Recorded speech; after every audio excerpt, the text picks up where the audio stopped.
Mason Taylor had some things to say about the Jets offense. Me likey. We'll talk about it. Boy Green Daily starts now. I'm going to lose my gosh darn bananas. Boy Green Daily starts now. Zoinks! Boy Green Daily, Boy Green Daily, Boy Green Daily. Let's go!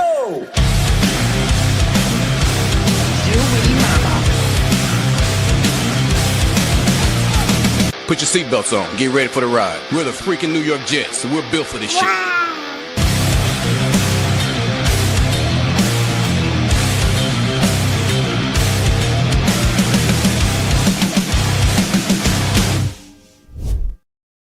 What's going on, everybody? I am Paul Eston Jr., a.k.a. Boy Green. I'm the New York Jets digital reporter for Heavy.com. Welcome to Boy Green Daily, a daily New York Jets video show, also available wherever you get your podcast, baby. Welcome to the program. Welcome to a Monday. It is July 7th. We are 12 days away from the New York Jets rookies reporting to training camp, and a few days later, they'll be joined by the veterans in the room, baby. We're almost back at Jets football. We will get you there. Toot, bleepin' toot, baby. I promise you that. That's for damn sure. So with that being said, let's get all kinds of action going on here on the program, including from our boy MFC gifting a Boy Green Coffee Club membership. You love to see it. Oh yeah, baby. Get those chimes playing. That membership, by the way, went to Friggy D. Right, Friggy D.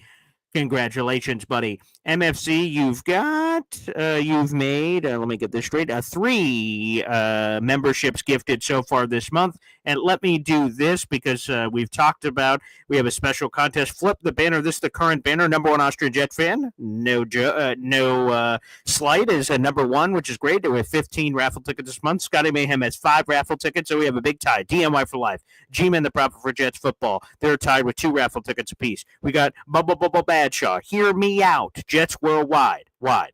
For Lily and Big D, all with 1 raffle ticket on the month.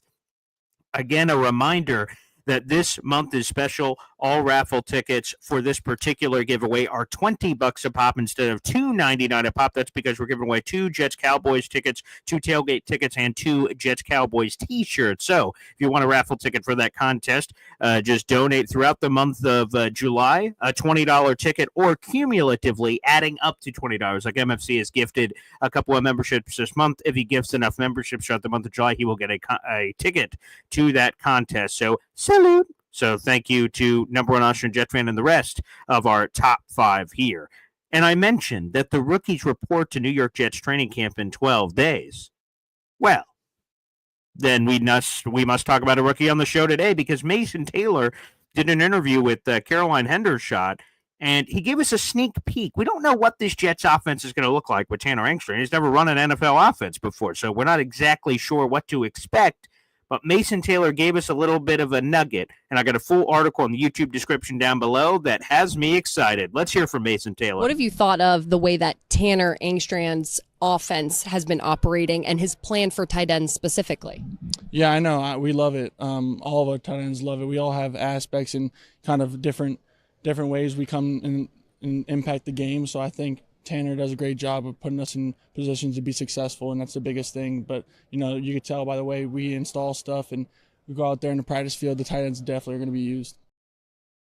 The tight ends are definitely going to be used, Mason Taylor says. Well, that would be a fresh change of scenery for the green and white. Because, folks, I don't need to tell you this. You already know it. But the tight end production has been on one Jets drive for a long, long time. Well, let's see how long. Here's a nugget from Rich Cimini. He wrote this back in 2022, so obviously there's 3 years missing here, but we'll get to that in a second.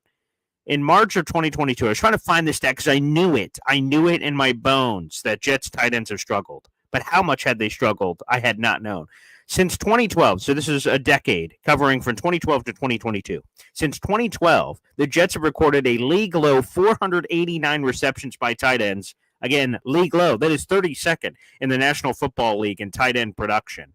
But again, that fun fact that I mentioned is a couple years old. So there's been some things that happened from last year. So let's provide some additional context to that number with this past season. Of course, our tight end was Tyler Conklin. He's no longer here. He's out with the LA Chargers now. Shout out to T-Conk. Well, out of the top 7 receiving yardage leaders from the Jets last year, only one tight end was there. That was Tyler Conklin out of the top 7, and he wasn't in the top 5. Okay, he had 449 receiving yards. And so it at least cracked the top 7 on the team. Okay. When you compare that to the rest of the NFL in terms of how many yards did every other tight end in football get, Tyler Conklin ranked 27th in tight end production from a receiving yardage perspective last season. 27th among tight ends. Folks, there's only 32 teams in the league. 27. Bottom 6. Whoa. Not good. No bueno. Not ideal. So, as much as we all love T-Conk, the production was lacking last year. And quite frankly, the production has been lacking for the Jets for a long time. We needed a facelift. And a facelift we got. Mason Taylor was the number 42 overall pick in the 2025 NFL Draft. He is the highest drafted Jets tight end since Dustin Keller in 2008, believe it or not. Jason Morrow was in the 40s, just like the 49th overall pick, but Mason Taylor at pick number 42 overall, the highest drafted tight end by the Jets since Dustin Keller, 2008, when the Jets traded back into the first round to get Dustin Keller out of Purdue, 30th overall pick. And our number one Austrian Jet fan says, I am a tight end guy, and I'm a tight end guy. I haven't been able to be a tight end guy with the Jets because they don't throw it to the gosh darn position, but I just wanted to highlight. So Mason Taylor says, we played the clip. Mason Taylor says, hey, based on everything I'm seeing with the installs, the tight ends are going to be used a lot. And I'm, great, because we haven't used the tight ends. Here are all these exhibit. Exhibit A, laser pointer. Exhibit B, laser pointer. Exhibit C, laser pointer. Tight ends have not been producing for the New York Jets.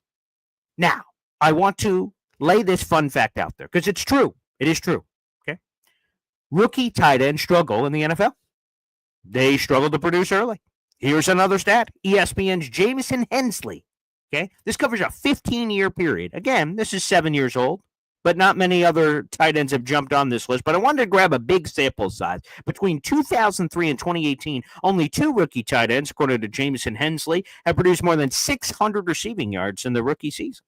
There was Evan Ingram, who did it for the Giants. He had 722 in 2017. And John Carlson, Golden Domer, recorded 627 with the Seahawks in 2008. Only 2 tight ends in that 15-year span from 2003 to 2018. So, long story short, what I wanted to establish is rookie tight ends struggle a lot. We've had a few pop more recently, Sam Laporta, Kyle Pitts in his first year. We've had a couple of tight ends that could be added to this pile if we expanded the catalog at the tight end position. But I just want to give you a sample.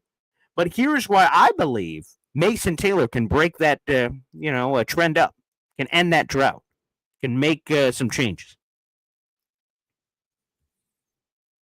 And here's what I would say. Here's a couple of things. First off, number one, a pro for Mason Taylor's production. Number one, the offense plans on using the tight end position. You just heard it from Mason Taylor himself. You just heard it from Mason Taylor himself of guys that have been able to produce in that way. Here's another fact, another fun fact. I don't know if this one's as fun, but if you look at the rest of the Jets tight end depth chart, Jeremy Ruckert, okay. Zach Kuntz, all right. Neil Johnson, all right. Stone Smart, those names don't exactly inspire confidence. But in this particular conversation, that's actually a good thing because Mason Taylor has less competition for targets in that tight end room when the rest of the tight end room is, what they are. Okay? So, number one, offensive coordinator plans on using tight end. Ding! Check that one. Okay, Mason Taylor doesn't have competition in the tight end room. Ding! Check number 2. Here's some other checks for you. Here's some other checks. Justin Fields. Now, you may say, I've got questions about Justin Fields. I got questions about Justin Fields. Well, how about this on Justin Fields? According to ESPN's Rich Cimini, Justin Fields has an 87.7 QBR when targeting the tight end position over the last 2 years. The only quarterbacks that have a higher QBR during that span, minimum 20 games played, are a multi-time MVP in Lamar Jackson, 93.9, and Brock Purdy, 92.4. Folks, that is the list.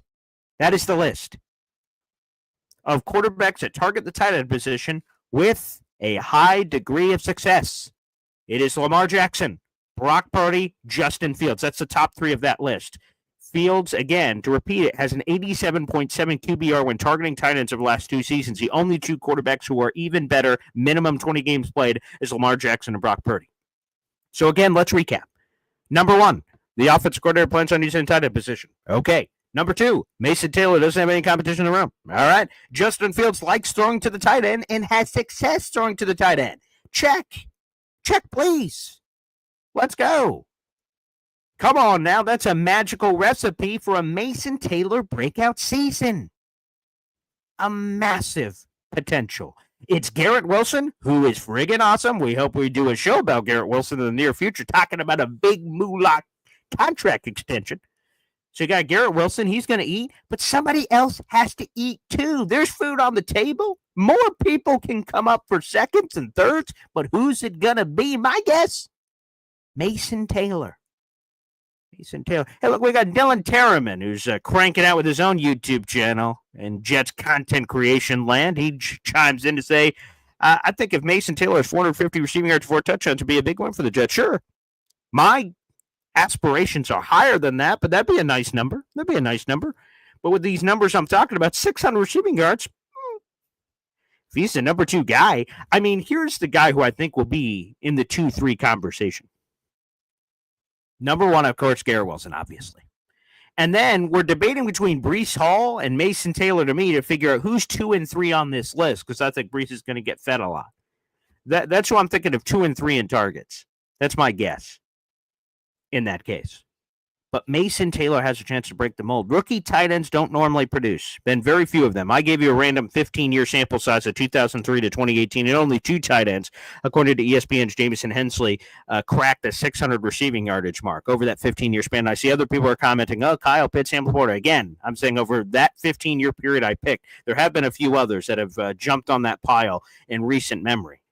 But just to try to give you sort of a full canvas picture of the league and how difficult apparently it is for tight ends to produce in their rookie seasons. And as Scotty Mayhem says, Mason's going to be a foundational piece in great bloodlines. His father is Jason Bleepin Taylor, Hall of Famer. His uncle, Zach Thomas, Hall of Famer. He's got bloodlines all over the place. That can only help. That can only help. But the things, again, I want to reiterate, the things that I like about Mason is that we're going to finally get production out of the tight end position, and that would be refreshing. It's been too damn long. Too damn long. Number 1 Austin Jet fan says Fields is a tight end guy. See Cole Kmet. And I actually have that in the piece, as a matter of fact, so thank you for that, Allie. Number 1 Austin Jet fan. Here's a quote from Sean Childs of Fantasy Sports on SI. Quote, the tight end bar wasn't that high before the addition of Mason Taylor. Again, talk about the shittiness of the room. Suggesting a starting job in his rookie season. Justin Fields looked for Cole Kmet as his second receiving option in 2022, where he had 50 catches, 544 receiving yards, and 7 touchdowns. And in 2023, he had 73 catches, 719 yards, and 6 touchdowns, which should give the Jets rookie tight end a reasonable tight end 2 floor in 2025 for the fantasy folks out in the audience. The path is there, people. The path is clearly there. Troy Sturgis, another member of the Boy Green Coffee Club, everyone would think a great year for Mason would be 600 receiving yards. First year. Yeah, that's what I'm saying. It's sort of my bar now that's sort of the number we're playing with in the sandbox. Around 600 receiving yards, 45 to 65 catches, something like that. And a couple of tutties. That's it for me. So 45 to 65 catches, and maybe 65 is a little rich, but we'll go 45, 55 maybe, and then like 600 yards on the button, and then like 4 touchdowns. I mean, all right, especially with what we've seen. Pop's in the chat. Hey now, good to see Pop. Hop on Pop says Conklin wasn't the issue. He caught every pass thrown to him. Hey, we can, the thing we can say is whether or not, in terms of target distribution of who they decide to go with for targets could be on them as well. Tyler Conklin is a fine player, but there's a reason the Jets let him go for $2 or $3 million, whatever he got from the Chargers. Yeah, good luck to him out there in LA. But obviously, LA feels a similar way. Here's why. They drafted our boy, and I say our boy because my pop was asking the question, Oronde Gadsden, Syracuse product. If they felt so good about Tyler Conklin, they wouldn't have drafted another tight end. So I think that's part of it as well. That's a good way to put it. JR Jet. Tyler Conklin's one of our more stable players. Yeah, he's a stable guy. I think he's got a low, not a high ceiling. He's got a solid floor. He's fine. He's okay. And the Jets wanted to try to be better than okay, so they drafted Mason Taylor with the 42nd overall pick. So that's what Tyler got. And there's nothing wrong with that. There's Seinfeld. There's nothing wrong with that. There's nothing wrong with that. I'm not saying there is on Tyler Conklin. So he was a reliable guy that has solid floor. But I think the Jets are swinging for ceiling here, and that's what they have Mason Taylor. He's got the body, 6'5", 250 and change. This guy's got tools that could be a promising tight end for a long time. Now, he's got a season. I'm not putting him in the Hall of Fame. I'm not getting the bust ready or anything, but that's it. Shout out to B. Lopez. Let's go, Jets. Boy Green, good to see you, pal. Welcome to the show. You guys can join the Boy Green Coffee Club. That's in the YouTube description. And also the pinned comment on YouTube. Nick Faria, our Jets reporter for JetsXFactor.com, and also our NFL reporter extraordinary. He's the editor-in-chief of the Riverdale Press, the brand new job that Nick Faria just got. We'll talk about that with him when he joins us. He joins us at 8 o'clock every Monday here on the show. And, so shout out to Nick Faria. He'll be joining us, and you guys will be able to ask your questions. You guys can super chat those questions in. Super sticker. Send in those memberships. Again, for every $20 spent on the channel, let's take a quick detour just to talk about this, because this is the biggest giveaway in Boy Green Daily history, and it's worth repeating as many times as we can. This is the biggest giveaway in this show's history. We're giving away 2 tickets to Jets Cowboys. Section 228A. That's sitting with all of us that are going to the game. 2 tailgate tickets. Chef Kevin Gilbert is catering the food, and oh my goodness, it's delicious. Okay? 2 Jets Cowboys commemorative T-shirts. All of that is on the line. All you have to do to be eligible for this giveaway is $20. Think about that. All those things I just said, that is $600 of value. $600 of value. Okay? And you can have an opportunity at it for just 20 bones. That's it. The other things you have to do are free things to do. Subscribe to this channel. You may be already at BoyGreen25 on YouTube. So if you watch on Facebook or Twitter and you want to be a part of this contest, jump on over to YouTube, open up the app on your phone, open up a new tab on your computer, youtube.com/BoyGreen25. Subscribe to the channel if you're not already. Some people listen to the audio-only version. Some people are Twitter people. Some people are Facebook people. But it's worth jumping over to subscribe to be a part of this contest. And my boy James Goody at Take Flight Talk. Subscribe to his channel as well. And then you submit $20. You can do it via PayPal. You can do it via Venmo. You can do it via Super Chat here on the channel. Membership gifting. What have you. A $20 raffle ticket. You can buy multiple raffle tickets. Several have. Scotty, he sent in a $100 Super Chat. Wow. He got 5 raffle tickets. 20, 40, 60, 80, 100. Boom. He's got 5 raffle tickets for the contest, and he can choose to do what he wants. If he ends up winning, it will be at random who ends up winning this thing. So good luck, everybody. Jump on this. It'll be good throughout the entire month of July. Hop on. And I'm just glad that we have an opportunity to give back to the fans. Going, and I say this all the time, but it's true, and I say it because I mean it. Going to NFL games is expensive. Not everyone can afford it, but a lot more people can afford $20, $40, $60 if you want to try to get multiple raffle tickets in to increase your odds. It gives you a chance. So I want to give more people a chance. That's a plain and simple of it. It's a plain and simple of it. All right. Whoa. I didn't even know that was possible. A $50 super sticker from our number 1 Austrian Jets fan. Good Lord, have mercy on my soul. Thank you for that. The super chat. You could get lucky here on the Boy Green Show. This show is daily.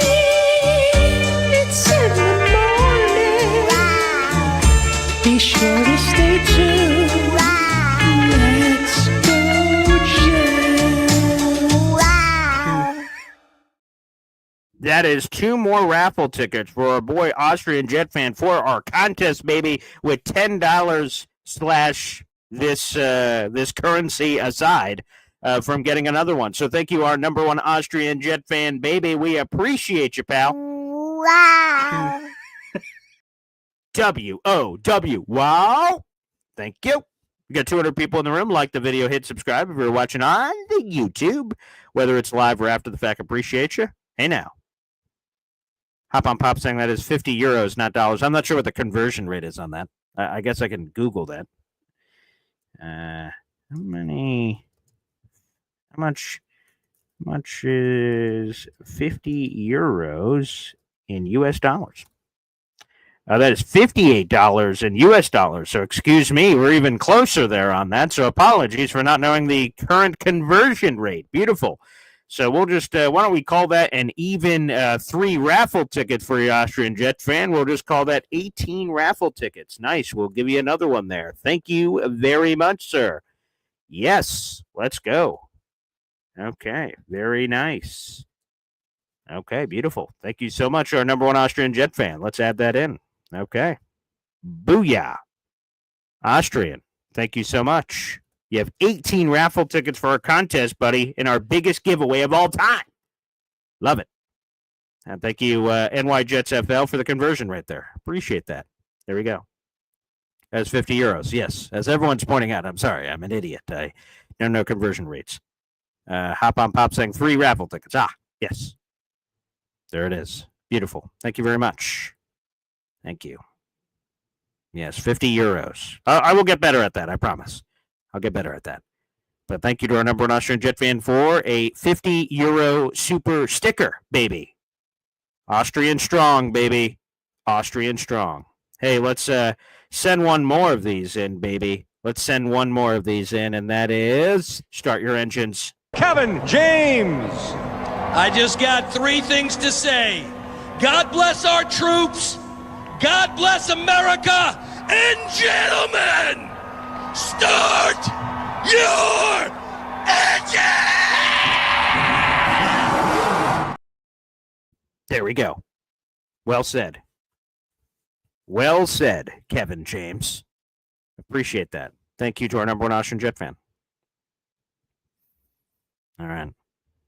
So, again, Mason Taylor, just to sort of wrap up this conversation, because, again, we'll be joined by Nick Faria, our Jets reporter from JetsXFactor.com and editor-in-chief of the Riverdale Press. He'll be joining us at 8 o'clock, as he does every Monday here on the show, which we appreciate. And he will be joining us here momentarily. And then also we'll open up the phone lines and allow you to ask any questions you guys may have in the universe. That will also be possible. We'll look into that. We'll look into that as well. All right. So Mason Taylor, like I said, long story short, I think he has a chance to make a massive impact on this team. We can all debate what that impact ends up being. Dylan Terraman's projection of like 400-something yards and this many catches, this many touchdowns. Some people could go higher. We'll see. The other part of it is how many passing yards are we going to get from Justin Fields? His career high in passing yards is hovering around 2,500 and change. Now, in fairness, those situations did not include full seasons. Justin Fields has not played a full season. So part of that has to be factored in at what is the new ceiling of Justin Fields in terms of passing yards in this Jets offense, which sort of has to be worked around. How many passing yards realistically is that? Is that 3,000? Is it still 2,500? Is it 3,500? What's the number? That also will explain the amount of yardage that you have to sort of extrapolate between Garrett Wilson and this guy and this guy and that guy.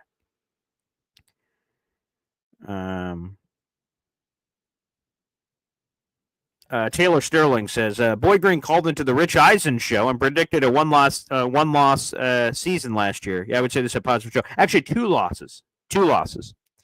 I predicted the Jets would lose to the Arizona Cardinals. That one ended up being true. And I predicted they would lose in the regular season finale against Miami Dolphins. I was wrong about that one. But I did tell Rich Eisen that they would lose in Week 18 because they were resting their starters because they were ready for the playoffs. So, unfortunately, that one did not work out. That one did not work out. But, hey, I've not called into the Rich Eisen show yet for my win-loss prediction this year. Who knows what I could still say? We'll find out. Let's go to Foxy, Stephen Fox. BG, we have a running quarterback in Justin Fields, a 35-year-old backup. Thoughts on Martinez and Cook as our third quarterback? Great question, Stephen Fox. For those who don't know, I do write for Heavy.com. That's my employer. I write multiple Jets articles a day. Sometimes during weekends, you'll get even more. Over the last 3 days, I've written 12 articles about the New York Jets. So there's a bunch of stuff up there. And one of the series I'm doing is a pre-camp positional preview of every single position on the New York Jets roster and sort of giving you some facts, ages, contract situations, storylines, things of that nature. And I believe the first one I did in this series was quarterback. Justin Fields is the locked-in QB1. Tyrod Taylor is the locked-in QB2. And the QB3 is now between, if there even is a QB3, some teams keep 3 quarterbacks, some teams don't. Some teams have kept 4 quarterbacks. I don't anticipate that happening with the Jets at all. But Adrian Martinez is a former UFL MVP. I think he's a very intriguing guy. And then you have Brady Cook, who is the undrafted free agent out of Missouri. Both are relatively young. Both are under the age of 25, under the age of 26. Martinez's birthday might be coming up. But if you're getting – so here's how I look at it personally. If we're talking about your third quarterback, in the middle of the season, your season's probably fucked. But what I like in the third quarterback is a developmental guy. Again, the thing that I argued during the draft was I wanted the Jets to select Shedeur Sanders, and I know that causes a lot of, cringing when you hear that name. But I would have loved the Shedeur Sanders to be the QB3. There's all these walls of protection, so he would just make sure that he marinates. You have Justin Fields. You have Tyrod Taylor, obviously, and then if he were to win that job, be that QB3 and develop, and then you're like, oh, okay, you feel a lot better about it because Justin Fields was the unquestioned starter. Tyrod Taylor was the unquestioned backup quarterback, and it sort of stacks in that way that would have made me feel a lot better about it. So my gut right now tells me, let me start off with this. I don't believe a third quarterback makes a 53-man roster. I believe that is a practice squad player, and my early gut tells me it'll be Brady Cook. But obviously, training camp will play out itself, and we'll find that out for ourselves. But in a perfect world, like let's say Tyrod's actually a free agent after the season, but let's say he was under contract. The perfect world of what I want as that third quarterback is a developing guy. You have an arm in the bullpen. Jordan Travis was supposed to be that guy, unfortunately retired, so you didn't have that. And now you have it in a way with Brady Cook, who some people thought could be drafted late, and he wasn't. So, good question. We'll see what happens there with old Brady, but I appreciate the question. I appreciate the question coming in. All right, let's go to the phone lines, baby. We've got him. We got him. It is Nick Faria, our Jets reporter for JetsXFactor.com and editor-in-chief of the Riverdale Press, baby. We've been talking about it. Congratulations to this handsome stud. Nick Faria joins us now. You told us there was some news on the horizon, Nick Faria, and news you have to deliver. Please talk about it. Yes. So now the new editor-in-chief of the Riverdale Press. Obviously, that small spot in the Bronx, being able to cover all their stories as well. Continuing to work on the Jets beat with the Jets X Factor, so that's exciting. But yeah, pretty exciting times right now. I see it in the chat. Austrian Jet fan in all caps, which I can only assume is Nick Faria, from Austria. So I don't know if you cup your ear to your window if you can hear that from Austria or not. Okay, good. Glad the reception is still good. So that's wonderful. So, of course, congratulations, Nick Faria. That's amazing. You're going to be juggling a lot of balls, it appears, but that's not something that you aren't accustomed to with all of your varying roles of the last couple of years, which is terrific. So real quick, just a quick follow-up on your Riverdale Press gig.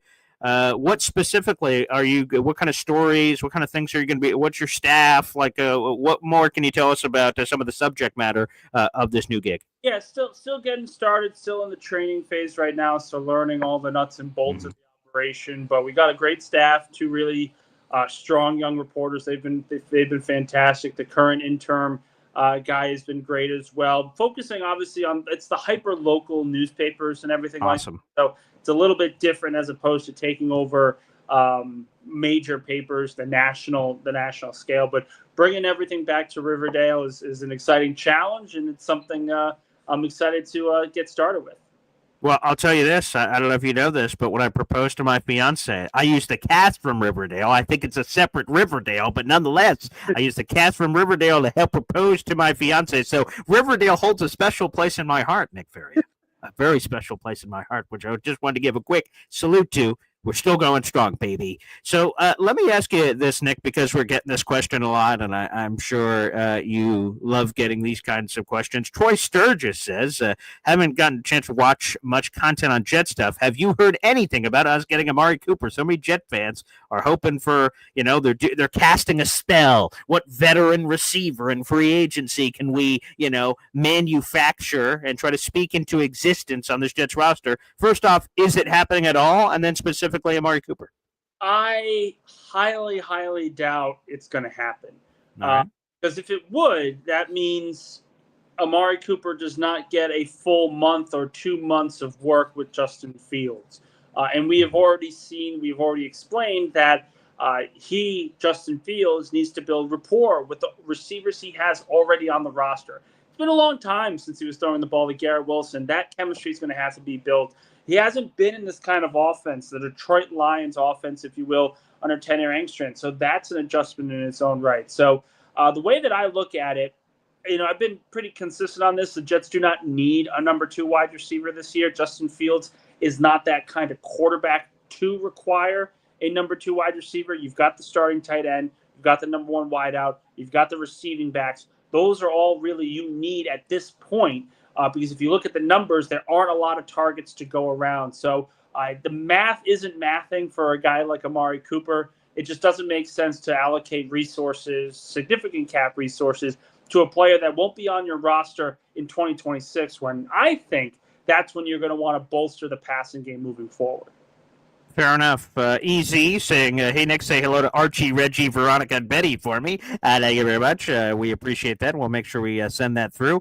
Also, so you just mentioned about Justin Fields, and I do want to talk about that because it's a sexy thing in Jets fandom land of all these pictures of Justin Fields and Garrett Wilson back together from Jets camp. They're like riding the tandem bicycle together down the block from one Jets drive. We're seeing all those pictures. But you just brought up an interesting point. That this chemistry, that obviously obviously they've known each other. They used to be in regular communication pre-NFL, them getting there because of the busyness of the jobs and things of that nature. But how realistic is it for us as Jet fans? Because I know us Jet fans. We're like, boom, back together. They're like brothers. Like he's going to be throwing back shoulder passes. Garrett Wilson just knows where it is. There's going to be what is realistic for expectations of that chemistry, that bond, and how is it like, there are friends in our lives that we don't see for a long time, and we just see them like, hey, Nick, hey, we haven't seen you in a couple years, but it feels like it was yesterday that we saw you. What are fair expectations for the Justin Fields, Garrett Wilson chemistry conversation of how quickly they could get it back, because they did once have it, but how can they get it back, and how quickly can they get it back? I think you could see something similar to where Aaron Rodgers, when he originally brought Devontae Adams over to the team last season. You saw, and Aaron Rodgers even spoke about it, where it's going to take some time. They didn't play with each other for the last couple of years, so there's a different offense, there's a different cadence. They want to be able to get back in sync, and it took a couple of weeks. I would say probably double that, maybe a month before these guys get into sync, but that's where these offseason workouts, that's where some of the side work before training camp is so important. You want to be able to have these guys ready to go when everything gets started. So the way that I see it, it's going to come pretty quickly. It may just take a little bit longer during the off-season portion, during training camp and everything like that. But listen, Garrett Wilson is going to be schemed open this year, unlike past years where he essentially had to get open on his own skill and will. So the way that I see it is this offense is going to be predicated on getting Garrett Wilson the football. Scheming him open is at the top of those priorities. And Justin Fields, listen, he's a one-read guy. He's going to be focusing on getting the ball to his top receiver. This is going to be a big year for Garrett Wilson, even if they aren't in sync right away. Yeah, because there's some interesting factors here, because we mentioned Devontae Adams, and obviously Devontae and Aaron Rodgers worked together for a long time, so obviously that helps the longer that you've played with each other, but the interesting plot twist was the trade, right? The Jets didn't have Devontae Adams for the first 6 weeks of the season. Then he randomly gets thrown in between week 6 and 7. And then, hey, Aaron, Devontae, figure it out. This time around, Garrett Wilson, Justin Fields have been united since the Jets signed Justin Fields in free agency back in March. That will be a tactical advantage, but it will be interesting to sort of see how that plays out. Nick, now I just want to randomly go to a column that you recently wrote. You ranked the top 10 prospects for the New York Jets. First off, how did you come across this idea, and how hard was that process of stacking these chips? Well, let's put it this way. This is the dead period, right? So Sure. Right. you know as well as I that you're scrounging for content portion of the off season. But you look right now with baseball, with hockey. Hockey just finished the draft. They're getting ready. Some teams have already had development camp. You have baseball. You have each top 10 prospect. Some guys are getting called up. Some guys are being pushed back. It was one of those things where, okay, well, there's no developmental league in the NFL. But if there were, who would be New York's top prospects? And essentially the ranking is pretty simple. Any player under the age of 25, that's just a barometer. Under 25, and you're considered an NFL prospect. You are not in the prime of your career. And you get judged accordingly. And I thought originally that it would be pretty easy. You look at some of the youthful players on this roster, and you say, wow, they've got a young core. This looks really, really great. All of this goes in, and all should be taken into account. It got harder once I realized that Javian Sherwood is exactly 25. I was looking for a spot for Sherwood, and I realized that he wasn't there anymore. I'm like, well, crap. I got to figure something out here. So I think the one thing that you see with the Jets when it comes to their young prospects, or prospects, if you will, is that this is a team that is just coming into their own.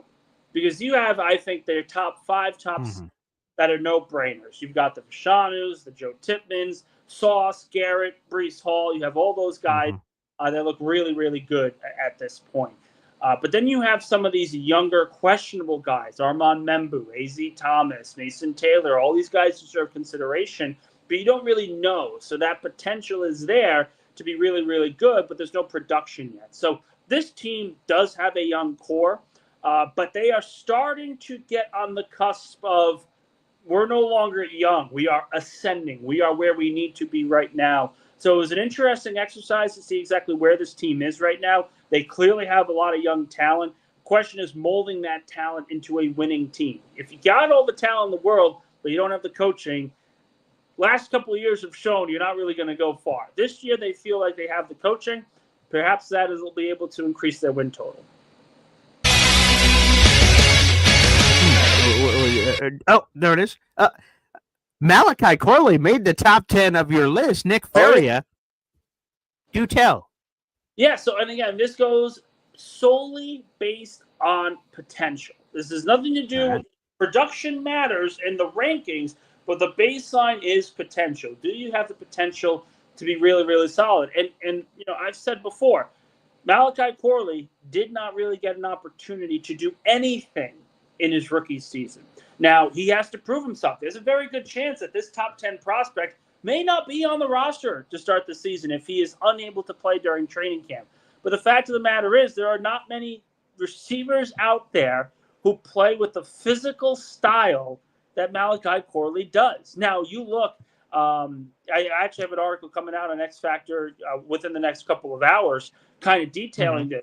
You know, Rich Cimini talked about the coaches that were not really high on Malachi Corley after they drafted him. Well, we can argue that with Aaron Rodgers in the fold, they didn't really want to be patient with any of the young players. It was, we need to win, you need to produce right away, so either get in or get out. That kind of thing, you know, I think it's ridiculous. I think it shows the stunted growth of some of this youthful talent, but it also shows the reality of Malachi Corley. Him coming out of the NFL, he was always a raw player. There's no surprise there. Everyone knew his route running needed to improve. He needed to be more consistent with his hands. But you saw the potential for a Debo-like player if you gave him those opportunities, if you used him on jet sweeps and you used him in motion and you were moving him around the formation to get him open, to scheme him open. there was a possibility, there was a path for him to show some development. The Jets didn't want to go that route because they had an aging quarterback who wanted to do it his way. So the potential is still there. It's not like this guy completely forgot how to play football. It's a matter of finding the scheme necessary for him to produce. Now, is it a long shot? Maybe. We don't know what he's going to do in training camp this year. If he produces in training camp, there will be a role for him. If it doesn't, that's a big question mark going in to final cutdown day. So there's a lot of questions surrounding Malachi Corley, but you look at the overall potential, and this guy can still put up numbers. It's just a matter of, will you give him the opportunity to do so? Again, we're speaking with Nick Faria, a Jets reporter from JetsXFactor.com and editor-in-chief for the Riverdale Press, all here on the program. Now, I never thought I'd be quoting Jacob Fatu on the show about getting in where you fit in, but I go back here to Malachi Corley, and I was a guy that was like sort of upset with how I believe he handled the whole fumbling thing and how he handled it with the media. I thought it was really terrible. But the more I've stepped back from it and the emotions of it as a fan and all that jazz, you really think about it. And this guy was cryogenically frozen for the first 8 weeks before that. They didn't use him at all. 1 catch for 4 yards. And then he was like banned to the shadow realm after making that mistake. And all the talent still must be there from when they drafted him, obviously making it here in this top 10 of your list here, Nick. So I think and you just look at the room. There's Garrett Wilson, okay, and then there's a bunch of other guys. There should be a lot of room to potentially make up here for Corley. Sure, his goal should just be making the roster, but if he has his head screwed on straight, Nick, it looks like not only could he make the roster, but he could have a significant role in this offense, especially with Justin Fields as the quarterback, Tanner Engstrand as the offensive coordinator. Like, you could sort of see how Corley would fit in this offense if he was a piece of it. He's got to stay healthy. That's yes. He hasn't really gotten work in off-season workouts yet. With training camp, he's got to be able to recover from whatever he's been dealing with over the last couple of months. If he is not healthy, he's really going to hurt his long-term prospects, not just with the Jets, but also just nationally around the league. You see, and I love going back to that play, fumbling, pulling up to Deshaun Jackson, if you will, dropping the ball at the 1-yard line, all of that. Yeah. In my opinion, and it kind of goes back to the failings of this coaching staff last year, in my opinion, if a young player is going to make a mistake, you can go one of two ways. You can, one, talk to the player, understand what he was thinking, and make sure he doesn't do that again, but continue to give him opportunities. Or you can put him in the doghouse and say, you're never going to be used again. You've had one chance. Screw you, that kind of thing. We've talked ad nauseum about how bad this coaching staff was last year, whether it was Rob Saleh or Jeff Ulbrich or whatever it ended up being. You, in my opinion, have seen the lack of ability to teach when it comes to Malachi Corley and when it comes to offensive prospects in general on the New York Jets. I mean, you look and you saw all the great stuff that they did on defense. Sherwood, Michael Carter, Bryce Huff obviously was a huge success story as an undrafted free agent. All those things we talked about how good New York was able to teach their defense. But it really felt like they said, okay, well, we're teaching our defense. We don't have time to teach our offense. We just got to get guys that know what to do and can figure it out on their own. That is not a making of a good coaching staff. That's not a making of a true teacher at the NFL level. I think that's where the difference is with Aaron Glenn. He has hired guys who teach. His staff are all teachers. He is a teacher, a student of the game, a teacher of the game. And when you have that discrepancy, it can give opportunities where if a player makes a mistake, they're not thinking that they're never going to see the light of day again. That's always the wrong mentality. You look at a business, and if a person in your business makes a mistake and you're going through it and he's interested in trying to make sure those mistakes aren't going to be made again, and he's always learning, he's always trying to get better, why would you put him in the doghouse? Why would you put that business person away in the closet so that way they never touch anything again? That is not the recipe for success in any business, let alone the National Football League. So I always thought that one particular play, I said it on the day of, you cannot put Malachi Corley in a box because he made this mistake. You have to give him the opportunity to learn from it and grow from it. And the Jets said, you know what? No, we don't have time for this. that's fine, but there's a reason why none of them are being head coaches right now in the NFL as well. That's fair. I want to go back to before we open up the phone lines. The start of this show was all built around a Mason Taylor answer he gave Caroline Hendershot. She asked him, and great question, great reporting job here. She asked Mason Taylor, like, what is the role of the tight end going to be in this offense? Basically, what does he think of Tanner Engstrand? And basically, long story short of what he said, I'm paraphrasing here, but he said, based on the installs we've been doing, the tight ends are definitely going to be used in this offense. And I'm like, what? I'm like, what was that? I'm like, okay, that sounds great. And I started just like looking into tight end numbers. Again, we're in this time of nothingness. We just have time upon our time. I was looking at numbers. I'm like, holy crap, could Mason Taylor like have one of the better rookie Jets tight end seasons we've seen based on who else is in the room, the offense's construction. We're bringing up the stat earlier that over the last 2 seasons, only 2 quarterbacks have a higher QBR when targeting the tight end position in the National Football League. That is Lamar Jackson, that is Brock Purdy, and Justin Fields. That is the list. So you stack everything together. Justin Fields likes to throw into tight ends and throwing to tight ends and having success. The offense wants to feature tight ends, and Mason Taylor himself obviously is this well represented. You guys have to check out the article. I'm not going to spoil it all for Nick Faria. You guys can check it out, jetsxfactor.com in his top 10 ranking list. But spoiler alert, Mason Taylor's in there, and for good reason. So I say all that to say, Nick Faria, are you buying what he's selling? Is he just, saying random things? It's all media training. He's not really giving us the breadcrumb we think we're getting here. What are Mason Taylor expectations in 2025? It's so difficult to judge what a rookie tight end can bring because they do so many different things. And if you look at the course of history, it takes a little bit for these young tight ends to be able to put forth a positive development. He's not going to be Brock Bowers. And anyone expecting Brock Bowers kind of production, I think is just asking for disappointment. Do I think that he will be far more dependable and far more reliable early on than people expect? Absolutely. I mentioned before, I think you're looking at a situation where he may have smaller numbers, smaller targets to begin the season, but by the end of the year, in my opinion, he's going to finish number 2 on the team in targets behind Garrett Wilson. I absolutely can see that happening. Somewhere around 50 catches, over 500 yards, maybe 4 or 5 touchdowns. I think that is well within the possibility for Mason Taylor in his first season with the Jets.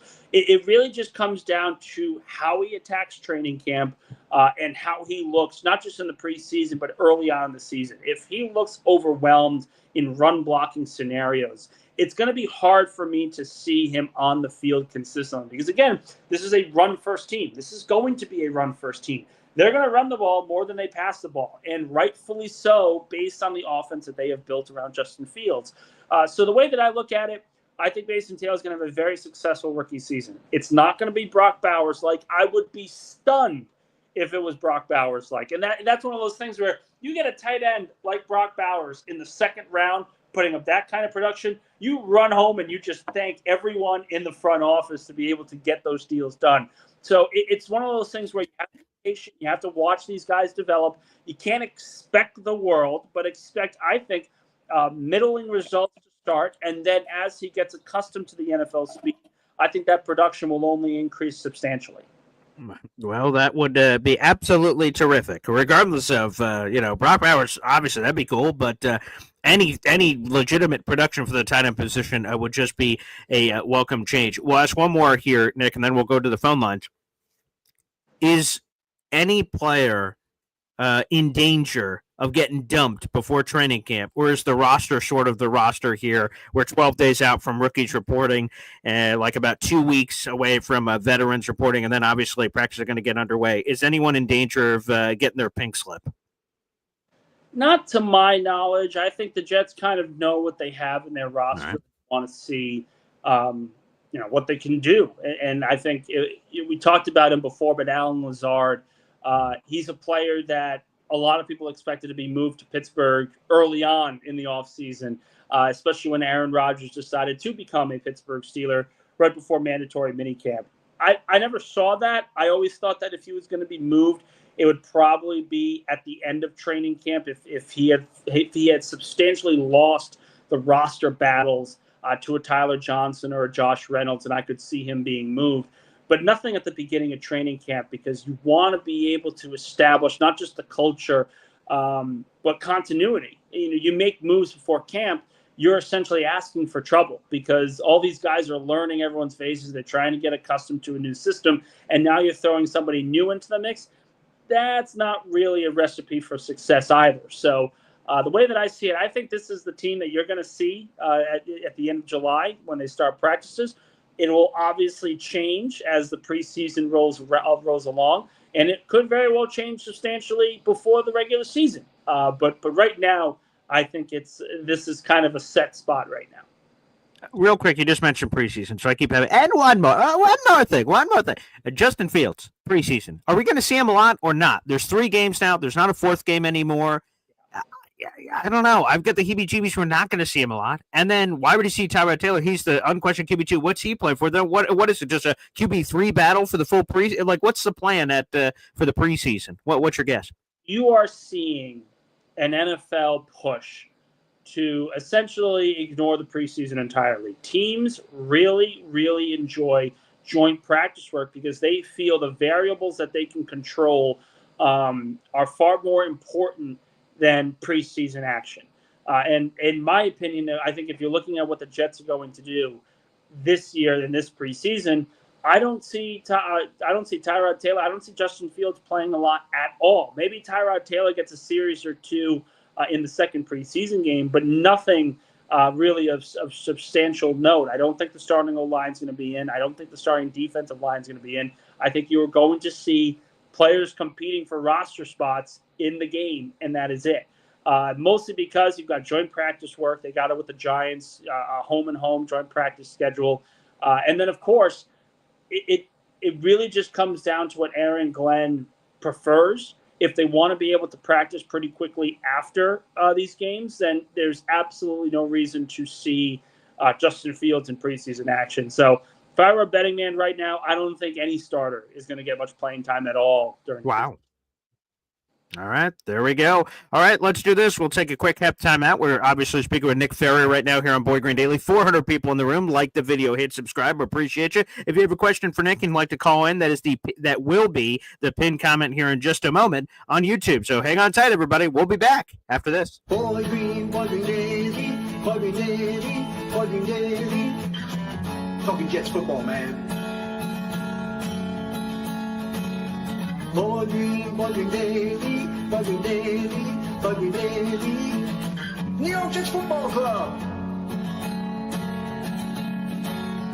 Offense, defense, special teams. Watch Jets football with Boy Green. J-E-T-S. Jets. Let's go. You heard Hep, let's go. Also, another reminder for our big ticket giveaway, Jets Cowboys. 2 tickets to the game, 2 28A section, 2 tailgate tickets, 2 Jets Cowboys commemorative t-shirts. It's the biggest giveaway in Boy Green Daily history. If you want a chance to win these prizes, all you have to do is submit an entry. How do you do that? Subscribe to my channel for free. Take Flight Talk on YouTube as well for James Woody's YouTube channel and send in $20. That's your chance, a $600 value for 20 bones. You can't beat it, baby. So, guys, make sure you submit those raffle tickets. Continue to throughout the month of July. We already have several people submitted to our contest for this month. Let's go to the phone lines. No better way to start this magical carpet ride than with our own version of Aladdin. Easy. What's up, Easy? Hey, good morning. Morning, Nick. Morning. You got my Riverdale joke, right? Oh, yeah. How many people have done that to you recently? Well, this is just coming into just starting out, so that no one really, most people don't really know. So this is my coming out party. Okay, there you go. Nice. Yeah, because when I was a kid, I'm a much older guy, but I used to read the Archie comics when I was a kid, and he went to Riverdale High, so it's just funny kind of thing. Hey, and I will tell you, me and my fiance watched that full show. I think it's over now. I think we watched the final season of all that. So, yeah, good show. It's on the CW. Feel free, and you will see members of the cast. Like I said, members of the cast. Thankfully, there was a Syracuse guy who worked on the Riverdale beat. not the Riverdale Beat under Nick Faria, but the Riverdale Beat to cover the TV show. And I reached out to him and said, hey, do you think you could do me a favor? Like on the red carpet when everyone's all together, do you think you could like fake interview them about a made-up wedding? And then she's going to be like, what the hell are they talking about? And then bing, boom, bam, booyah, Boy Green enters the screen. So, yeah, feel free to watch it. You'll see some celebs. The Paul and Toddy wedding. There you go. Pretty nice. And by the way, it just worked out beautifully. I can't remember where season they were, but a season had just ended. They were doing red carpet, and the tease for the next season was a wedding. And I went, what are the chances of this? So I, faked it that it was my wedding they were talking about. It was terrific. So shout out to the Riverdale cast. I'll remember that forever. Very nice. You know, Paul, if you wait one more year, then Zariah can be the flower girl, and your son can be the ring bearer. Perfect. More reasons to continue to delay it, as I've been doing, trying to break a world record. Thanks for pointing that out. Yeah. We're not trying to have you delay it, but dude. Yeah, I take that all myself. I have no one else to blame but myself, but eventually it'll happen. Sure. I now know why your dad calls you names. Oh, well, he's been calling me names since I was born, so it's been a consistent theme of my life. Yeah, well, we all have to. Hey, Nick, did your dad ever call you names? That's a good transition. I said, did your father ever call you names like Pops calls Boy Green names? Yeah, absolutely. Oh, so you got a little bit of rough treatment there too, eh? Me too. 3 boys. Me too. But my father didn't do it verbally. I grew up in the '60s and '70s, so we got the belt, and Mom gave us the shoe. So yeah. Oh yeah. You know, stuff that people go to jail for these days. But I think we were better for it. I would just to let it be known, I didn't miss that generation. My dad used to beat me with his Navy belts, which was, quite a time. Yeah, and then he'd go to you. Good, call the cops. I dare you. Go ahead, call the cops. You won't survive the trip in the ambulance. He didn't tell me any of those things. That wasn't necessary. But I will just say this. Being raised in a military family, hey, everyone different strokes, different folks. But to me, while I didn't enjoy getting smacked around, but I think the discipline in my life was very important as I grew up. So I didn't appreciate it at the time. But now, how do you find out the pot's hot on the stove? You touch it. Oh, good Lord, that was hot. Don't do that again. That's hopefully the lesson I tried to learn. And sometimes, as my father would like to point out, it took me a few times touching the pot to figure it out. Wow, really? Yeah. Shit. Not literally touching the pot. I'm speaking in parcel tongue here, but they're getting beat over the head and beat with any object that was in near distance to my father. Yeah, I sort of figured it out eventually. Which I didn't know this would be like a Dr. Phil episode here, so I'm feeling better about getting this all off my chest here on July 7th, so thank you, EC. Doctor. That's cool. That's cool. Getting back to football. Sure. So Nick, you have a good feeling about some of these young players on the team that they're going to develop under this new coaching staff. I agree with you on that. I agree that the reason the Jets did not make the playoffs the last 4 years was pretty much the coaching staff. I mean, look at the who's who of clowns that they had. I mean, they had like guys that had no business even being teaching in the league on that team. I mean, the first and foremost, you got to go with that Keith Carter dude. I mean, he was hated by every team he was ever a coach of. He should have been a supplemental coach, not a leading position coach. What do you think? And on a quick that? question coming off of that, Easy, to throw it over to Nick Faria. Steve Hyden, he's this mystery man. If I believe, correct me if I'm wrong, Nick, the most he's ever done with an offensive line is as an assistant offensive line coach. Now he's getting a chance to run his whole operation. Do you know anything about Steve Hyden? Because all us fans are just sort of curious. Again, it's got to be better than Keith Carter, we assume by default, but how much better? I will be better. You're breaking up, Nick. Sorry, we're losing you. We're losing you, Nick. Yeah, I don't know why. Can you hear me? Go ahead. One more time. Can you hear me? Yes. Yeah. Okay. Yeah. We're getting you a little bit better. Go ahead. Sorry about that. No. So I think in Carter, I think. All right, Nick, I think we're going to have to – I'm going to drop you out real quick. Something's going on with your phone here. I'm going to drop you out. I'll kick you out, and then just you can come back in here in just a second. We'll see if we can fix that problem. And curious to hear about Hyden. What's that? You got me. What more do you need? Yeah, I guess that's true. What a gift. The gift that keeps on giving. I'm curious to hear more about Steve Hyden because I haven't heard about him. But go ahead, DC. Get something else on your mind? No, I just, it's really hard to talk about content this time of year. I mean, what are we, like 2.5, 3 weeks away from training camp getting Well, actually, rolling? 12 days. 12 days away from rookies reporting. So we're closer than you think. Wow. So, but that's just reporting. How does it normally work? And I would love to know if, like, maybe not this year because everything's new, but I would love, especially since Aaron Glenn is the coach, I would love for them to have a couple of days back at Hofstra for the base, the Long Island fan base. That's a good question.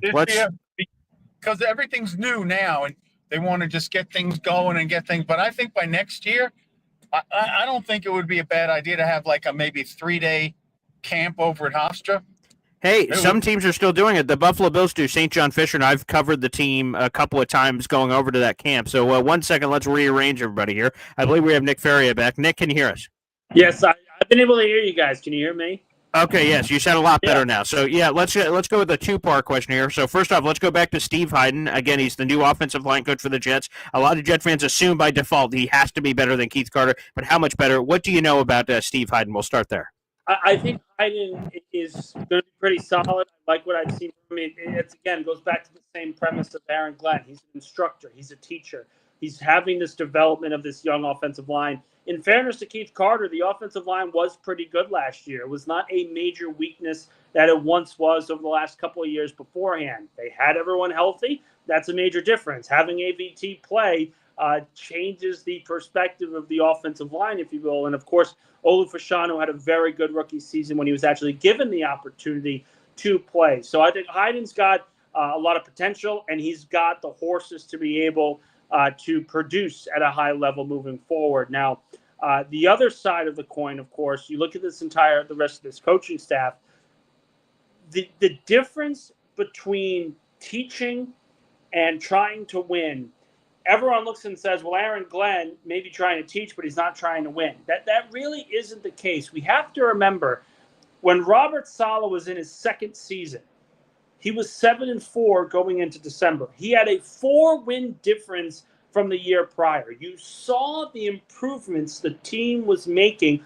and they were very close to the postseason. Now, why did they lose their final 6 games? It was because mostly of the quarterback. The offensive system looked good, but there was just too many differences going on in the quarterback room. And so they said, you know what? Okay, we're going to change our offensive coordinator, a guy that actually was producing pretty well in LaFleur, and we're going to bring in Aaron Rodgers, #1 guy, so we can entice him to come to our team because all we are is a quarterback away. When they made that fundamental shift in the way that they coach, when they brought in Hackett, they brought in Carter, they brought in all these other pieces to essentially say, we're going all in on our core and all in on this new quarterback, you essentially deny yourself the opportunity to teach. And then it becomes all about winning. It becomes all about what do you look like on Sundays instead of how are you incrementally getting better. That's a fundamental difference. If the Jets had made the playoffs in 2022, they felt they were still a quarterback away, the entire conversation changes because we had seen them have success. We had seen them gotten to that playoff run, and now it's taking that next step. But it seemed like they tried to skip 2 or 3 steps along the way and make it a little bit easier on themselves, and the football gods punished them mercilessly. So that difference there, that demarcation point of skipping the step to get to the playoffs, have a winning season first, is really the major difference why the Jets are where they are right now. All right, and let me do one more question here. I know Easy has more, but this is one from Easy. He just mentioned when we were getting you back on for the technical problem real quick that he said he'd love to see the Jets go back to Hofstra for a day or two, or my version, which is SUNY Cortland, which is like an hour and a half, 2 hours away from where I am, where that was cool, them going there. Is that possible? Again, some teams still do it. I give a shout out to Buffalo Bills who still go to St. John Fisher, to the dorms. That's where the media members stay that cover the team and then the players and everything like that. So it's a whole bonding experience. We have not seen that in many years from the Jets. Is that your laugh suggests to me that it's not going to happen? But for easy's sake, throwing the question out there, is that at all in the cards? No, I don't see that happening. Look, they've got a great facility out in Florham Park. They really, really do.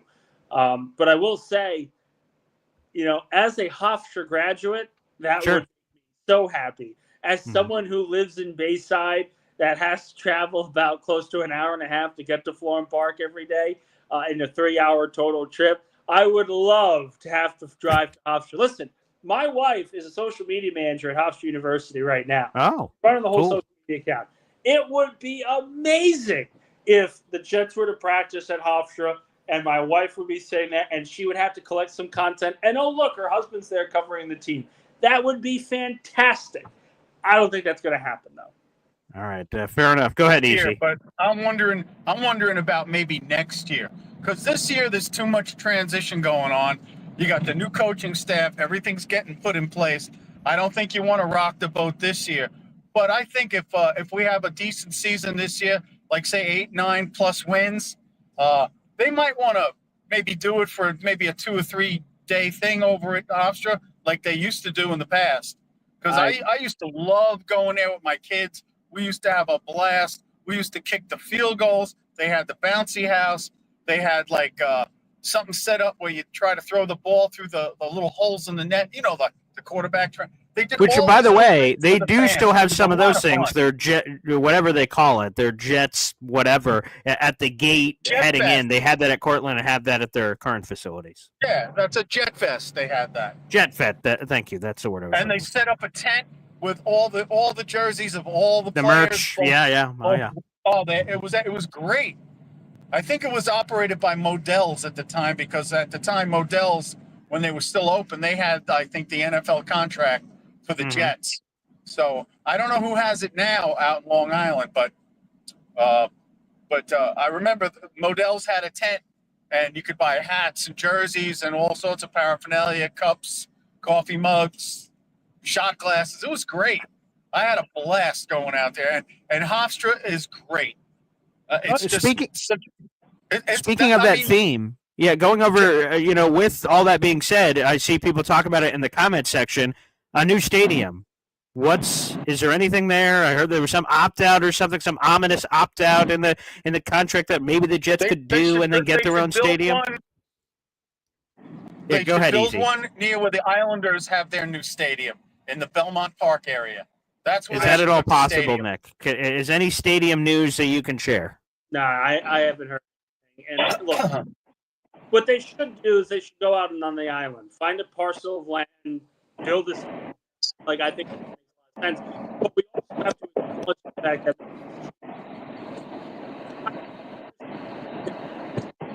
Nick needs a new Wi-Fi.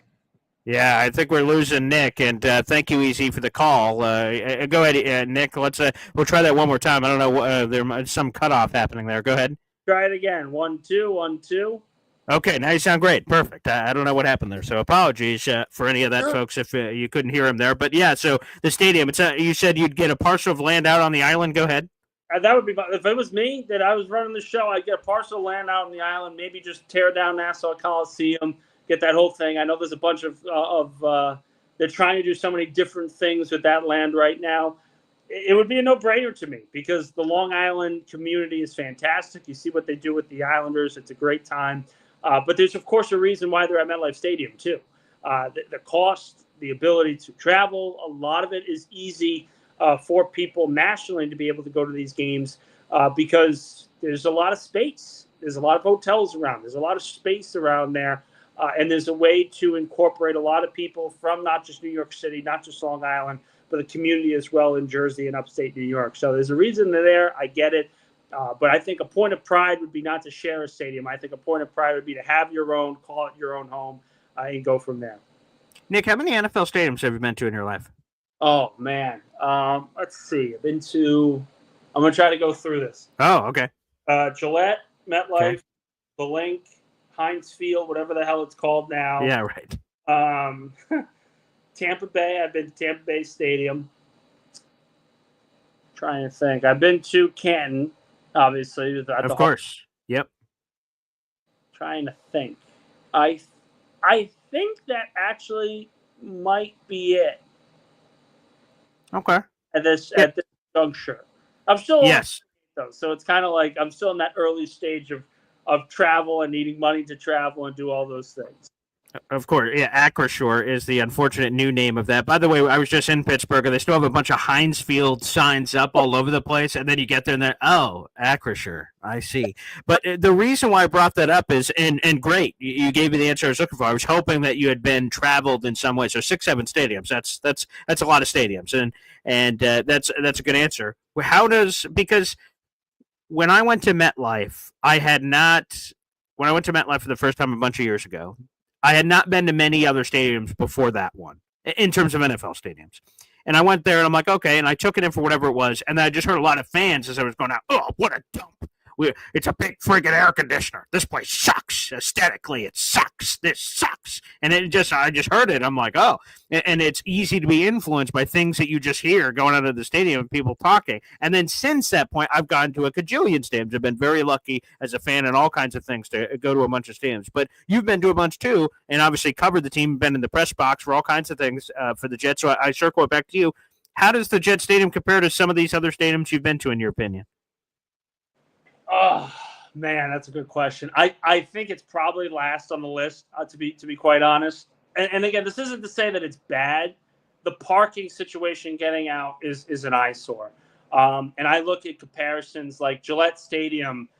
It's bad at Gillette, really bad at Gillette. It's one road, and you essentially have to get off. But they have since renovated. They are getting to a point now where you can get up and get out far quicker than you were able to in years past. Like they've done a really good job at Gillette with Kraft and what they were able to do at Patriot Place. They've created a town right by the stadium. It's really well done how they've been able to handle it.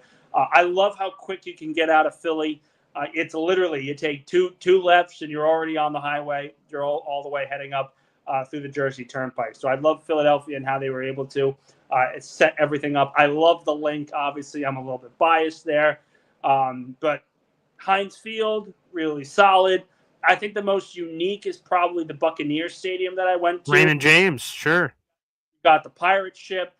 Fun fact about it, I bought tickets before I became a reporter. I was buying tickets to the Eagles-Buccaneers playoff game in 2021. Ooh. Like, listen, I may not see my team in a playoff game again. No one really knows. This is such a fun season, yada, yada, yada. So I'll go to the game. So I buy these tickets for about $200. Playoff tickets at a team that had just won the Super Bowl a year prior for $200. I'm like, perfect. The flight was less than $100. I'm like, great. I'm a man on a budget. I'm planning for a wedding. This is all fantastic.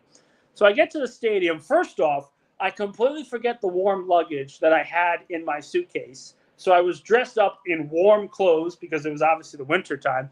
Big mistake number one. I realized why my seats were $200 because my seats were directly under the cannon. And I don't know if you know this or not, but the Buccaneers use that cannon every time they score a touchdown. And the Buccaneers blew out Philadelphia that year. They were up 31-0. So by the end of the first half, it was like 24-0. We were getting our butts kicked. And I had heard this cannon multiple times. So I quite literally text my wife, I now understand why the tickets were so cheap. I'm directly under the cannon.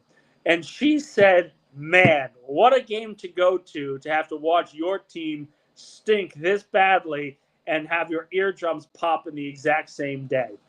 I agree. It was very unique. You had a lot of the pirate ship, a lot of sand everywhere, trying to have that kind of feel. Very unique. Appreciative of all of that. Probably would not go again if I were to say so. So I'm trying to, because we've all seen it on television or the video game. If you play Madden, that game's going to be coming out in like a month, so you can see what it all looks like. If you had to try to rank the noise factor on a 1 to 10 of how loud is it like an actual cannon? Do they just? Yeah, what is it? It fires blanks. It's a cannon that fires blanks. That's the best way that I can describe it. So you get the full field. I don't know if you've been to Gillette during a Patriots game, but they have the militia where they shoot the rifles. Oh, yes. The muskets, right, yeah. Those are blanks, and it's the exact same thing. And I will tell you, I would prefer the militia. I grew up in New England. I don't like anything to do with the Patriots, but I would prefer the militia over a gigantic cannon over my head destroying my eardrum. Man, but I would have said the same thing as you. I'm looking for tickets, right? I'm an Eagles guy. I'm like, whoa, $200 playoff tickets, baby. All right, here we go. Through it, but Jesus. Yeah, not the greatest. Well, I'm glad we're able to paint those stories. So thank you, EZ, for all the questions. Those were fun. We have 400 people in the room. Like the video, hit subscribe if you're watching on YouTube, whether it's live or after the fact. Also, a shout out to our audio-only listeners of the podcast. I can hear that cannon sound in both visual and audio form. You're welcome. All right, let's go to the phone lines. Indy Jets now joins us. Hey, good morning, BG, Nick. It's always a pleasure to see you on here. Cheers.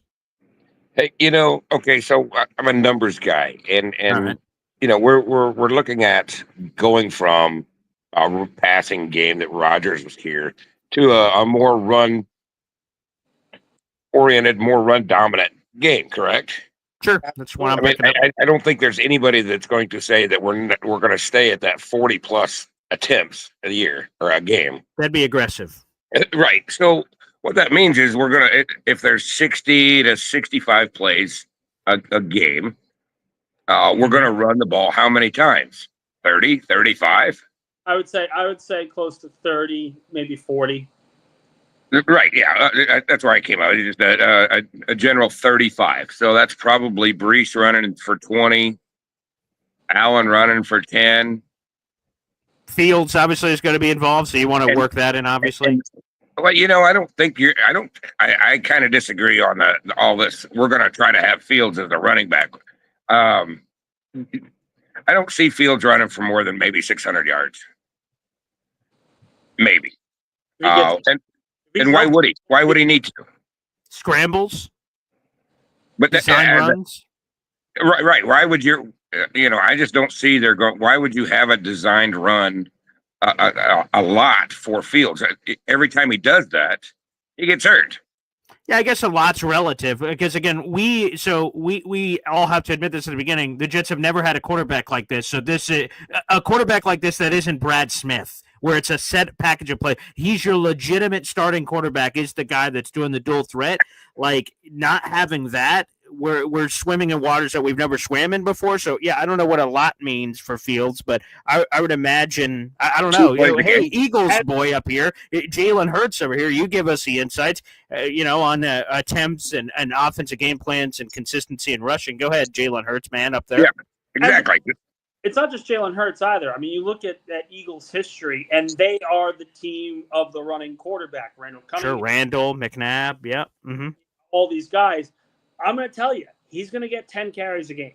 Most likely. Boom. There you go. 10 carries a game. And not just in designed runs. You are going to have designed runs for him because he's a physical guy.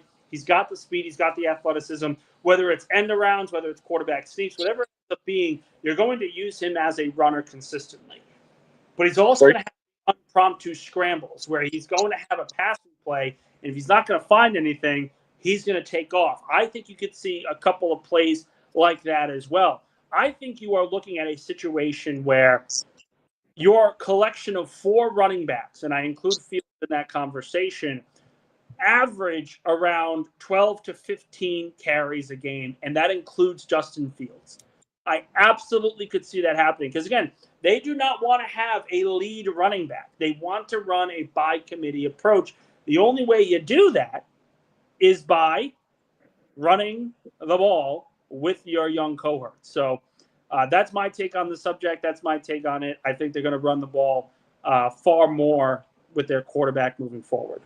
So you think we'll be at that 40 and 20, 40 rushing attempts to 20 passing attempts. That's crazy to say out loud, isn't it? For the Jets it is. And it's hard to put the math in. Right. Maybe for the Eagles, they're used to that. Especially last year, they Hurts only threw for 300. And also, I see this from DJ Dirty Cooch, who's saying Fields will be at 50, 60 yards a game easy. He averages, I believe it's 55 rushing yards per game in his career. So, that's the number, as people were talking about in the comment section. And so I was just trying to break down the number of plays. If there's 60, 65 plays a game, offensive plays a game, You know, Sure, when you yeah. start passing these numbers around, okay, if you're saying Brees, I still think Brees is going to get the majority of the workload out of the three running backs. I don't think you're going to see a 10, 10, and 10. I think you're going to see maybe a 20 and 10 between him and Allen. It's probably going to be a third and two-thirds. Yeah, because I think the gap was last year. Brees Hall had, let's say, I'm going to spitball here, something like 192 carries or something, and then Braylon was at like 90-ish or whatever it was. I'll have to pull it up in a second. I saw that Brees had like 100-something more attempts than Braylon had. I'll pull it back up here in a second.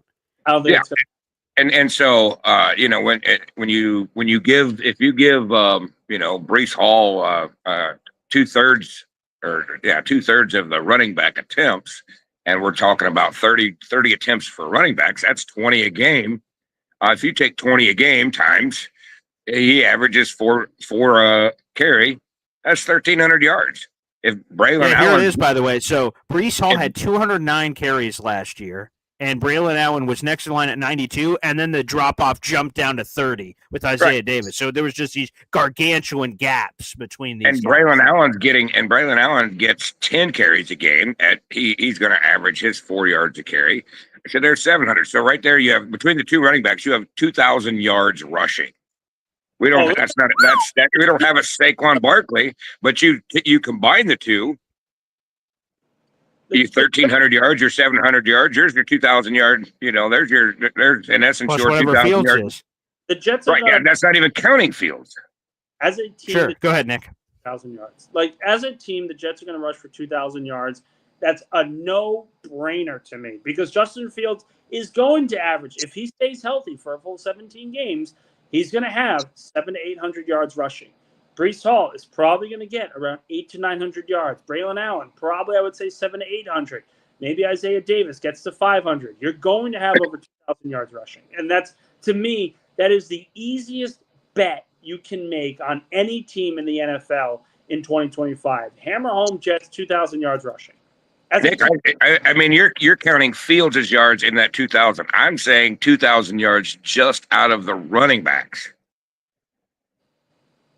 I think they would flirt with it. I don't think they're going to get there because and Faria's numbers were close actually. Because if he put Brees at 9, put Braylon at 8, and then you have Isaiah in the 500 range, that almost gets you there too. 100%. And that's kind of where I'm like, you'll probably get close, but it'll be Fields rushing numbers that bring them over the top. Those numbers don't add up though, because if you're going from 20 attempts a game, and that's what we averaged last couple of years, is 20 attempts per game for all of the running backs. Brees would get 10, Allen would get 10, or 15 and 5.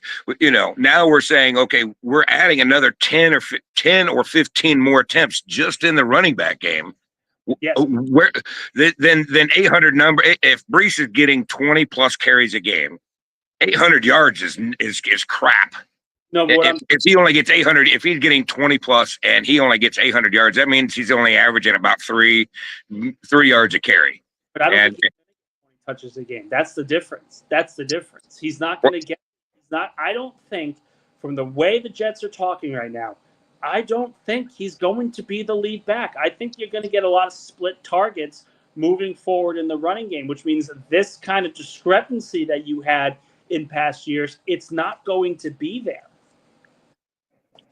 Okay, so even if you say 15 and 15, if you say Brees is getting 15 and Allen's getting 15, because they're not going to give the third string running back also. Give them 10, whatever it ends up being. Yeah. So even if you take, that's 30 attempts between the two running backs, 30, 15 and 15, at 4 yards, if you figure they should be able, and they're both capable of 4+ yards. Sure. Okay. So you take that 30 attempts times 4 times 17 games, those two guys right there is 2,000 yards. You're going to have, the law of average is going to add, not every game is going to be 4 yards a carry. You're going to have those moments. Right, and attrition, right? Yes, of course. You're going to have those moments. And also, Brees Hall hasn't rushed for 1,000 yards yet in his career. He's right. And Brees Hall has only had I believe 8 games in his career where he rushed for more than 15 attempts. So what we're going to find out is this, Indy. Here's what we're going to find out, right?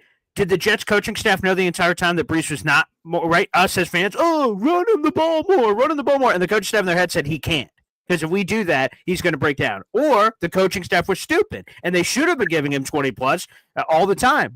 The answer to that question, we're going to find out here in 2025. The truth shall set us free. Yeah, I mean, the Jets are undefeated when Brees Hall runs for 20 or more attempts. You realize that, just so you know. Yes, no, I'm aware of that, but that doesn't mean that Brees Hall, just because the Jets happen to win these games when Brees Hall had 20 carries, does not mean they would forever always win these games. And it also does not guarantee that Brees Hall himself as a running back could consistently run for 20, because he hasn't.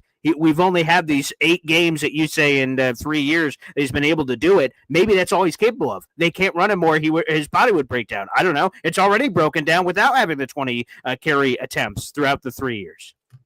Yeah, and so when we just say, well, Fields is going to do this, and we're going to run the ball and be heavy. Well, there's only between 60 and 70 plays a game that we have Fields attempt. You're going to keep him under 20 attempts a game. I just don't. Brees, you're talking about? No, Fields is going to be 20 passing attempts a game. Of course, easy. He has to be. It's a modern offense. He has to have more than 20 passing attempts. Exactly. So if he has to throw for more than 20, so let's say he throws for 30, that means we're going to be running for 30. There's your numbers right there. And then the plus over 60 is probably going to go to the offset that Fields runs. And there's your 10. There's your 10. Now we're at 70 plays. I think you're going to be more towards that 50-50. We're not going to be a 60. We're not going. I don't think we're going to take the whole swing of. We were a 60-40 passing team last year, and now we're going to be a 60-40 rushing team. I think it's going to be more like 1940s again, baby. It's going to be more like 50-50. But hey, Nick, it's always good to see. It's always good to have you on here. You had so much great content and just an intelligent guy. So I appreciate you on here. Appreciate it. There you go. There you go.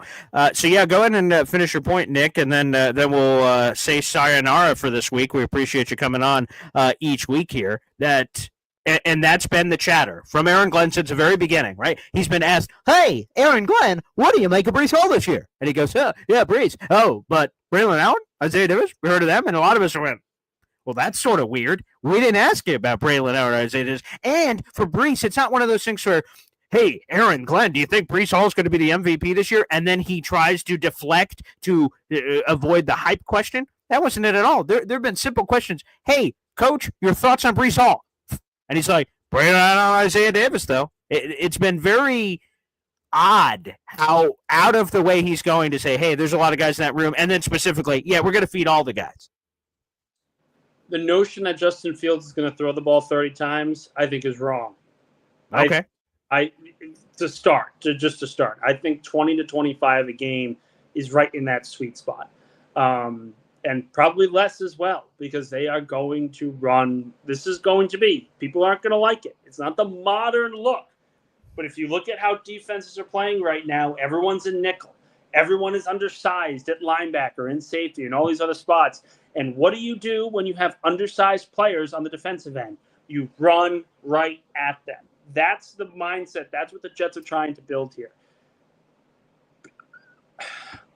Yeah, let me see. The one. Yeah, go ahead. Yeah, Brees Hall's a great player. But the history dictates he's not going to be healthy for a full 17 games. It makes sense to run a by-committee approach, making sure he can be healthy for the stretch run, as opposed to running him out by week 8. It's just the way you want to build your team. To your point, Justin Fields in his career has had 1,119 passing attempts in his career across 4 years. He's played in 50 games. He's made 44 starts. In those games appeared, he averages 22.3 passing attempts per game. That's the number. So to your point of that's what we could be seeing, the numbers agree with Nick Faria, and that does not surprise me. Nick Faria, it's great to have you on every Monday here. Again, training camp's getting closer and closer. Congrats on the new gig, my friend, and appreciate you always joining us on the show. Appreciate it, man. Thank you. Oh, did we? Oh, there he is. Okay. Thanks, everybody, for tuning in. We have 400-plus people in the room. I am about to end Boy Green Daily, but if you guys want some Man-Child Show with Boy Green digital content, I'll be live again at 11 o'clock right here on this channel. You guys can also subscribe to @MC Show Digital for some of that content, too. We'll be talking some Syracuse football. There's a golf story, some football. There's going to be a little bit of everything, but you guys can also guide some of those conversations with your comments, so feel free to jump into the comment section @MC Show Digital. Thanks, everybody, for tuning in. I'll see you in a little bit on the Man-Child Show with Boy Green. And as Austrian Jet fan says, like on the way out. Hit that like button, baby. Thanks, everybody, for tuning in. We'll see you. Take care.